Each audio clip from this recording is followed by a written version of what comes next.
So guys কেমন আছেন সবাই? আশা করি সবাই ভালো আছেন। সো গাইস একজন সাবস্ক্রাইবার আমারে কমেন্ট করে জানাইছে যে ভাই বহুত দিন স্কোয়াড ভার্সেস সোলো খেলার টিপস এন্ড ট্রিক্স দেন না, আর আপনার টিপস এন্ড ট্রিক্স না পাওয়ার পরে আমরা মূলত গেম প্লে করা ভুলেই গেছি। তো আসলে তো দ্যাটস ওয়াই গাইস আজকে আমরা আসছি এবং আজকে আমি আপনাদেরকে শিখাইতে যাচ্ছি গাইস যে আপনারা কিভাবে সোলো ভার্সেস স্কোয়াড খেলতে পারবেন, সেটার একটা আসল tips and tricks. So guys solo versus squad আপনারা খেলতে পারবেন, কোনো সমস্যা নাই। তবে হ্যাঁ অবশ্যই কিন্তু আপনাকে পুরো দেখাইতে হবে যে কিভাবে আপনি মূলত পুরো প্লেয়ার হতে পারবেন। তো এটার জন্য আমি মূলত সর্বপ্রথম কি করব, সর্বপ্রথম আমি যাব হচ্ছে সরাসরি পিকের ভিতরে এবং পিকের ভিতরে আমি এখানে গাইস ল্যান্ড করব। আর পিকের ভিতরে ল্যান্ড করার পর প্রথমত কাজই হচ্ছে আমার এখানে গান নেওয়া। আর আমার হাতে গান থাকলে অন্য কেউ গান নিয়ে আমাকে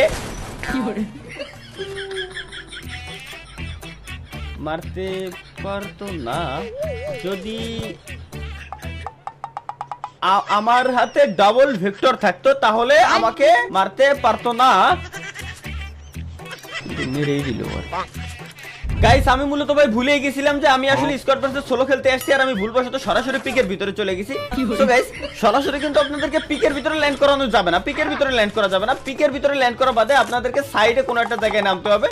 আমরা যেহেতু ভাই পুরো প্লেয়ার হইতে আসছি এবং ভাই টিপস এন্ড ট্রিক্স আমি আপনাদেরকে দেখাচ্ছি, সুতরাং আপনারা পুরো প্লেয়ার কিভাবে হবেন এটার জন্য আপনাদের সর্বপ্রথম পিকে না নেমে সরাসরি পাশের আশপাশের যে কোনো একটা সাইডে জায়গায় নামতে হবে। লাইক আমি এখন নামছি ভাই কোলক টাওয়ারে, পপুলার জায়গা হতে হবে অবশ্যই, কোলক টাওয়ার, বিমা শক্তি। তো যাই হোক এই সব জায়গায় আপনাদেরকে ল্যান্ড করতে হবে। ল্যান্ড করে দেন হচ্ছে যথেষ্ট পরিমাণে লুট করে নিতে হবে, যেসব লুট দিয়ে আপনারা ফুল একটা স্কোয়াডে খাই দিতে পারবেন। যেমনটা আপনারা দেখতে পাচ্ছেন গাইস, আমার হাতে আছে এখন বর্তমানে এক বিচি, এবং এক বিচি অবশ্যই ই স্পোর্টস এর প্লেয়াররা ইউজ করে। আর ই স্পোর্টস এর ভাই প্লেয়ার তো ভাই শিখাবো তোমাকে ভাই, তো এখন ভাই ই স্পোর্টস এর প্লেয়ার। যাই হোক গাইস এখন আমি আপনাদেরকে শিখাবো যে এক বিচি দিয়ে কিভাবে আপনারা ফুল একটা স্কোয়াডে ওয়াইপড আউট করে দিতে পারবেন। তবে হ্যাঁ অবশ্যই পিকের ভিতরে গিয়ে, কত পিকের ভিতরে এর আগে একবার আমি মারা খাইছি, আর এবার আমি এনিমিগুলোরে মারবো। তো গাইস এখন আমি চলে আসছি সরাসরি পিকের ভিতরে, আর দেখতে পাচ্ছেন আমার সামনে ফুল টু স্কোয়াড, ঠিক আছে, মানে ফুল একটা স্কোয়াড।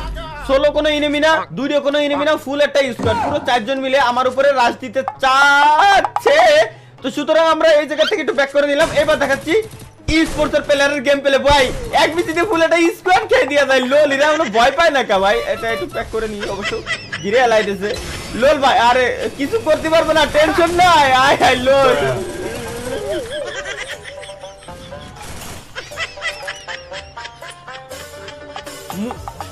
মূলত কোলক টাওয়ারে ভাই ফুল ভালো কোনো লুট থাকে না।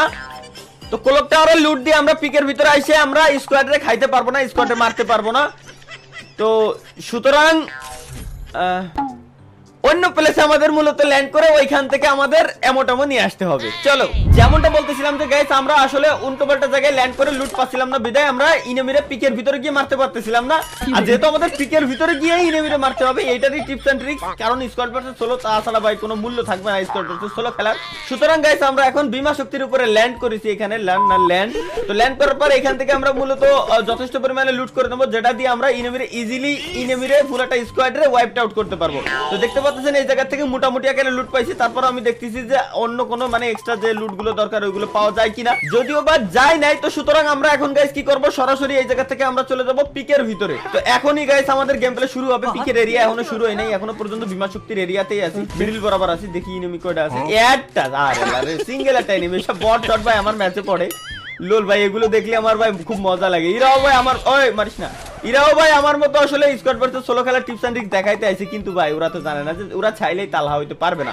কারণ টিপস এন্ড ট্রিক্স ভাই আসলে সবাই দেখাইতে পারে না, সবাই আসলে দিতে পারে না। এখন আমি দেখাচ্ছি গাইস যে কিভাবে এই সিঙ্গেল একটা এনিমিরে অনলি হেডশট দিয়ে আমি মারি দিই। তো 1 2 3 পাইলাম একটা বিডি। মূলত ইনেমির টিপস এন্ড ট্রিক্সরা গাইস এখানে মূলত কাজে লাগছে। ও মূলত ভিডিওতে দেখাইতে আসলে কিভাবে অনশট দিয়ে এনিমি মারতে হয়, যেটা মূলত আমার উপরে অ্যাপ্লাই করছে। পিকের ভিতরে তো এনিমি মারি ছাড়বো, আমি কিছু করার নাই। চলো হাসি মজা অনেক হয়ে গেছে ভাই। এবার সবাই ভাবছিলে যে আমি প্রত্যেকটা ম্যাচে খালি মারা খাচ্ছি, কিছু করার নাই গাইস, কোনো প্রবলেম নাই। তোমাকে ভাই এবার ফুল রেডি, ডাইরেক্ট শটগান নিয়ে ওয়েট।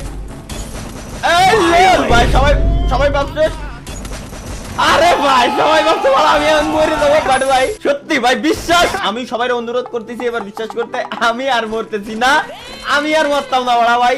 আর কত মরবো, বহুতক্ষণ ধরে মেলাক্ষণ ধরে আমি খালি মরে যাচ্ছিলাম, এখন আর আমি মরতেছি না। এখন ডিরেক্ট গাইস ফাইট হবে। ডিরেক্ট আমি দেখাইতে আসছি মূলত স্কোয়াড ভার্সেস সোলো কিভাবে গেম প্লে করতে হয়। তো এটার জন্য সর্বপ্রথম গাইস আমাদের যেটা প্রয়োজন, যা বুঝলাম যে শটগানের দরকার। এই যে যেমনটা দেখেন আরেকটা লোল ফালতে মারে পাড়া, ফালতে মারে। কি কই স্কিল ইস্যু।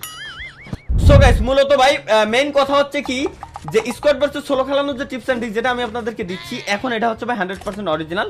সেটা হচ্ছে কি ভাই ভুলেও ভাই পিকে যাওয়া যাবে না, পিকে যাওয়া যাবে না। তো যেমনটা দেখতে পাচ্ছেন আমি এখন আছি কাতালুস্তিয়ার দিক, আর এখন আমার সামনে আছে মূলত একটা সিঙ্গেল দুইটা এনিমি। বাট ভাই এখন